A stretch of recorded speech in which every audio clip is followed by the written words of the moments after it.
Well, let's stay with the conversation around municipalities, but let's bring into the conversation Auditor-General Tsakani Maluleke, who's painted a bleak picture of the state of local government finances. She's found that 41 out of 257 councils received clean audit reports. This is in the 2023-2024 financial year. She joins me now.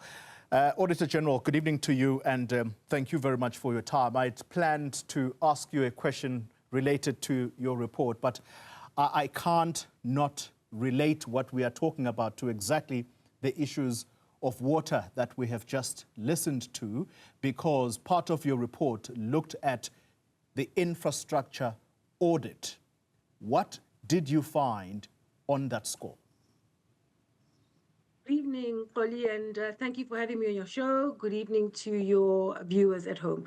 The matter around infrastructure maintenance that is not being dealt with appropriately is something that needs urgent attention. We audited through the audit of financial statements. We look at what sits on the balance sheet as fixed assets, and then we go and inspect those assets so that we can assess what condition they're in and link that to the financial numbers in the report.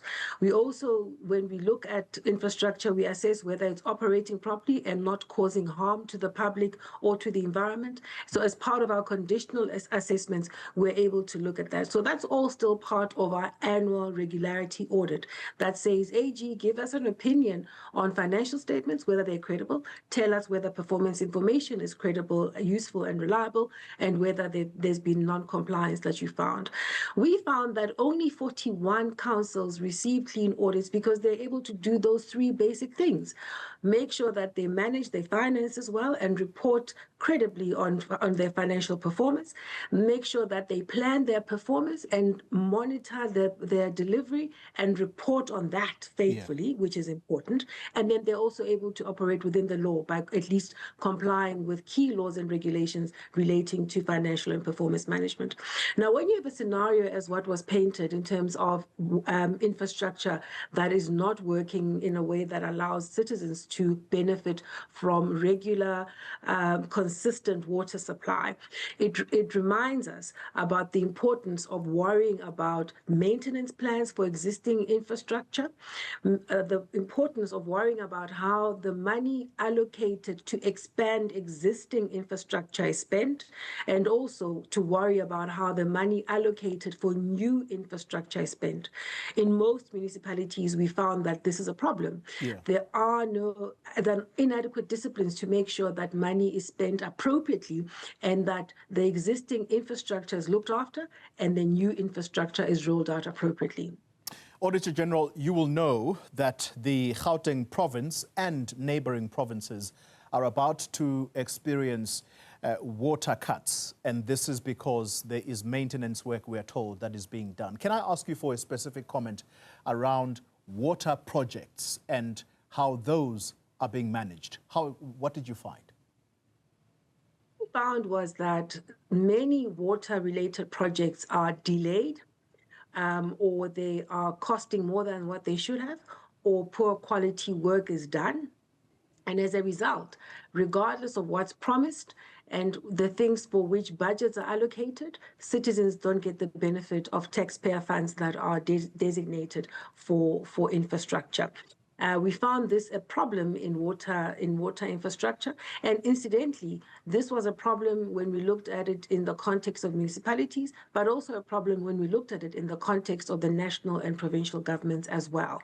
So the water sector has a great deal of work to do to ensure that they repair the existing infrastructure and do so in a disciplined and regular way, and also expand the existing infrastructure so that it is adequate for the needs of South Africa as it is today.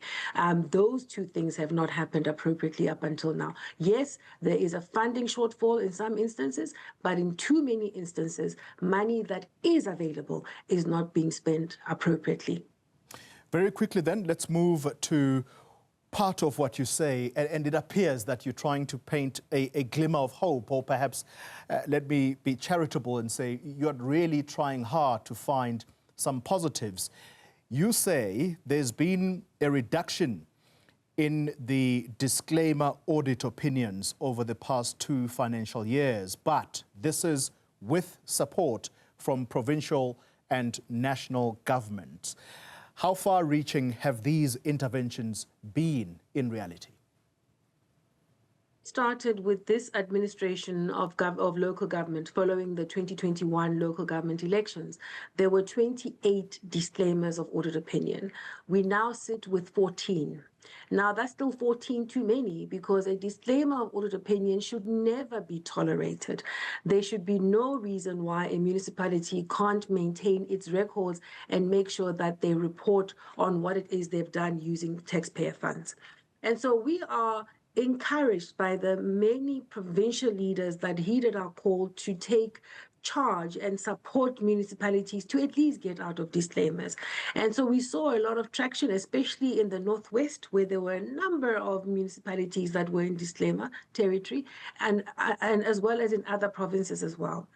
When someone comes out of disclaimer, it's often through the use of very expensive consultants. So it's unsustainable unless you build on what's been done up until now. So our call to leadership in the provinces is that you've got to build the institutional capabilities in those municipalities. Beyond just getting out of disclaimer through the use of consultants, you've now got to look forward and get them to do the basics so that they stay out of disclaimer. Yeah. And remember, disclaimer is also about dysfunction from a governance and management point of view within the municipality. So we've not seen a repeat disclaimer be one where the municipality delivers. Yeah. Quite often, if you look at the list of names, it's municipalities that don't deliver.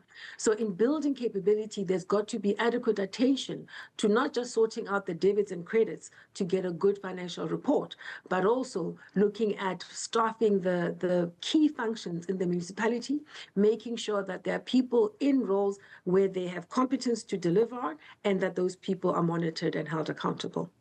As we end the conversation, I'd like to end it with an example that we can look at, and it's a case that you were previously involved. The Mangaung municipality, I believe it's the only metro in the Free State province. The mayor there says of the interventions, particularly national interventions, that for him, really, there has not been a change. And I'd like for you to have a listen to his words directly. This is Mr. Gregory Ntatisi, the mayor of Mangaung. The impact of that intervention could not be felt in many ways. Part of why it could not be felt was that the intervention's focus could not be realized in that they did not enjoy the support from those that they were supposed to work with, from the administration to politicians. But equally so, the level of the caliber of individuals that were sent by intervention had not served at the level where they were assigned to. What do you make of those comments? I find it quite intriguing that he notices and highlights the fact that without the people in the leadership roles taking responsibility, you're not going to win. So the fact that he says the political leadership and those in administration that were in their roles did not support this intervention tells us that people in those particular roles have little interest in driving improvements within the municipality. And that's consistent with our key message today, that it's one thing to have competent people within the administration, but the fact that the leadership at the political level have such significant levels of responsibility and authority, just in terms of what's sitting in the law, in the Municipal Systems Act, as well as the Municipal Finance Management Act, you then have to wonder whether we are paying adequate attention to ensuring that the people who hold mayorships and the people who play the role of speaker, as well as other key roles on council, whether they too are competent and disciplined to execute on their functions. If they don't do that, the system will never shift. You won't be able to get people in administration to do their work. You won't hold them accountable. The improvements that should be there won't be had.